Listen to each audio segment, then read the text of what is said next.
কুড়ি দিন গেল, সন্ধ্যা হলো, পার করো আমারে। আচ্ছা দিদা, এখানে নির্মলাদের বাড়ি কোনটা? আমি নির্মলা, কি হয়েছে? আচ্ছা, আপনি এই গ্রামের সব থেকে গরিব লোক, তাই তো? কে বলছে আমি গরিব লোক? ওর 14 গোষ্ঠী গরিব লোক। জানেন আমার বাবার কত সম্পত্তি আছে? এত সম্পত্তি আছে যে কিছুই কিনতে পারবে না। আর আমার দাদু এত বড় চাকরি করতে যে কোনোদিনও বেতনই পায় নাই। আমারে কইতে আইছে গরিব। আচ্ছা ঠিক আছে, কোনো সমস্যা নাই। আপনার নামটা এখান থেকে কাটা যাবে। কিসের নাম কাটা যাবে মা? আসলে আপনার নামে সরকার থেকে একটা ঘর এসেছিল, তাই আমি সার্ভে করতেই এসেছিলাম।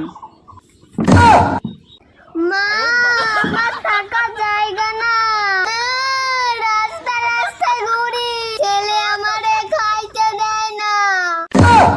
আহা, আমি পারি না, আর পারি না।